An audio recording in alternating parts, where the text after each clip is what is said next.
Okay, so we're back over at the router table. We got our 1/2 inch bit safely chucked up in there. 1/2 inch radius. I should say, it seems like, and I don't know why, not every 1/2 inch radius bit seems to make the same kind of roundover. It seems like some of them are eccentric in terms of the curvature, and some of them aren't.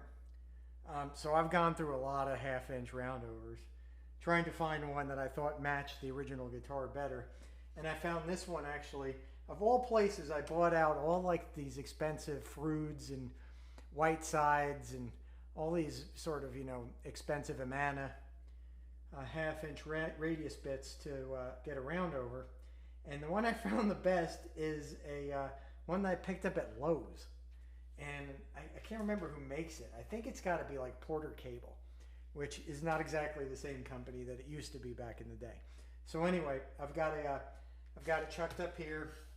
We've got our body. And in terms of like the logistics of building guitars, planning is always something you kind of want to do, right?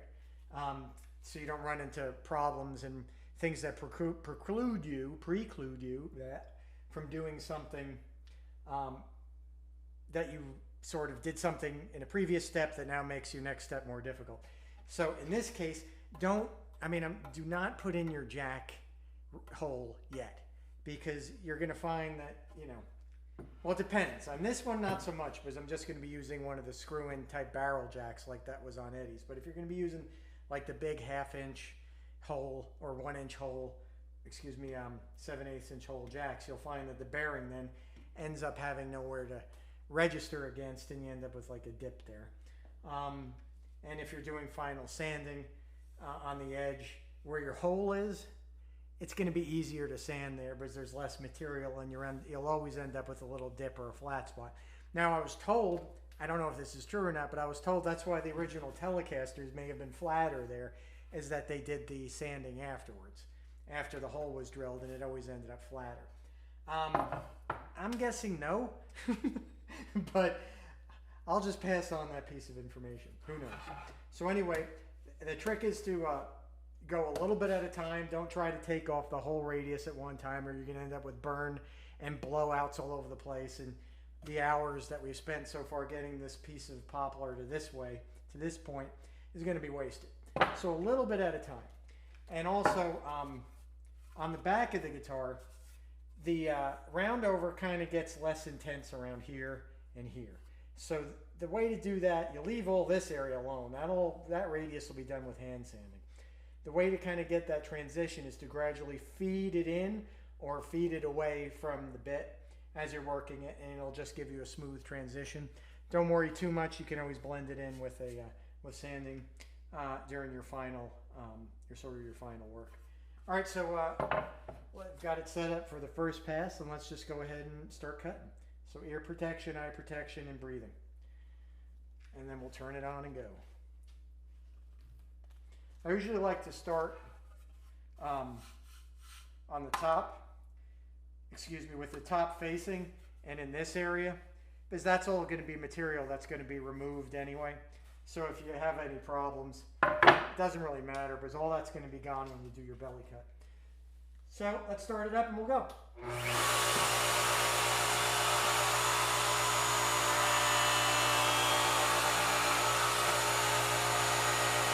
Looks good.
All right, so we've got basically our first little pass just to break the edge done. We're going to go up a little at a time. Another little sort of like router advice thing. I'm sure you guys know all this stuff already, but always feed it into the cutting, into the direction of the blade. Don't go with it. That's that climb milling versus feeding it into the blade itself. And if you don't back up, whatever you do, don't back up. So if you're feeding it in like this and you feel like, that spot's not good, don't go back on that. Remove it from the piece, reverse direction, bring it into the piece, and keep going. And also when you feed your piece into the bit, kind of have it moving as you're feeding it into it, so the two kind of meet. I won't shove it in, because then it's unpredictable about what's going to happen. Have some momentum in the direction entering the feed of the cutter head as you make contact with the cutter head, and everything should go smooth. All right, so we're going to go ahead and raise up this bit a little bit. So we unlock the carriage underneath. I usually put the body there too so I can see what I'm doing. And then I go up a couple of turns here, or a little bit like a turn. Not a full turn, like a quarter turn. Take the body away. Fire it up and keep going.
Okay, so you can sort of see I'm right in here where we've got that transition.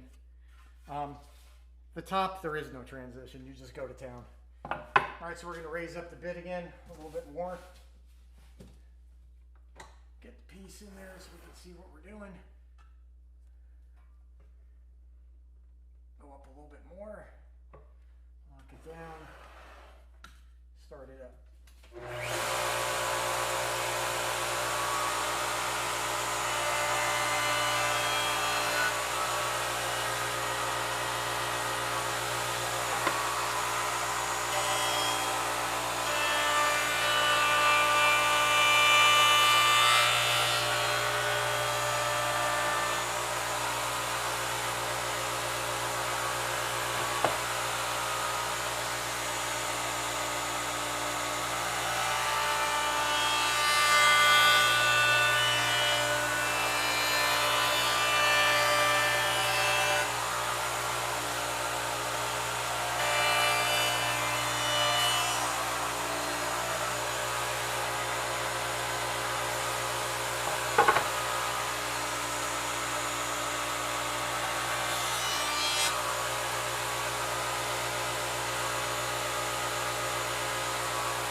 Okay, looking good.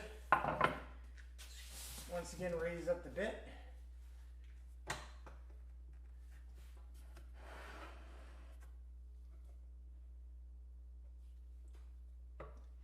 Now, around this time is where you start getting a lot more contact. So, again, I like to start the bit here and check to see my depth, as it really doesn't matter what happens there.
Okay, that's looking pretty good. So at this point, I'll start to use something like a straight edge to sort of figure out how close I am to the bottom of this bit.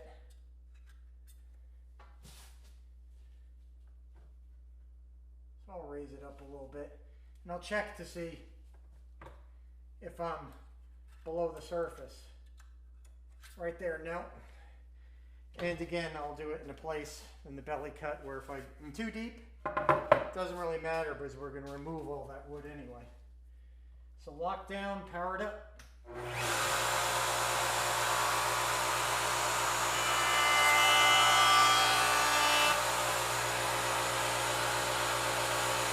Looks good.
Okay, so I think you can see I've got a nice roundover going. Now I know some builders, they'll actually go to the bit and raise the bit until it actually goes a little bit below the surface of the material and then sand down to meet it, and it creates a little bit of a compounding there, which adds a little bit of, let's say, grace to the way it looks, that it's not so machined looking. It has a little bit of a compound that it kind of comes a little bit and then curves over. I think we can actually take a little bit more off, being that there's still sanding to be done on the top of the guitar. So I'm going to go ahead and raise it up a little bit more and double check with the straight edge that we're not going too much out of the out of where we want to end up. Let's say there. Now the straight edge is showing me that I'm still not contacting the very edge of the bit, so it shouldn't be below the surface of the wood, but like I said, we're going to check in that area and make sure of it.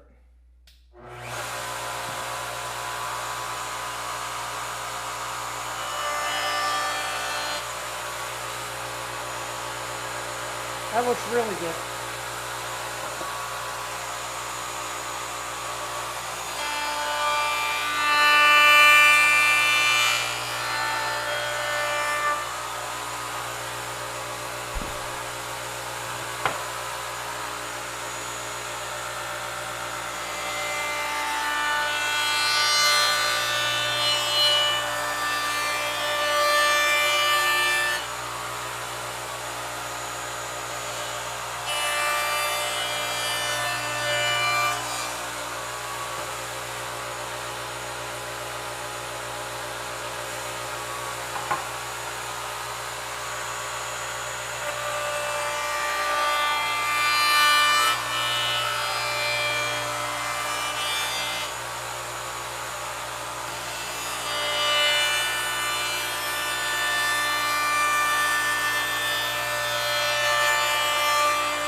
Well,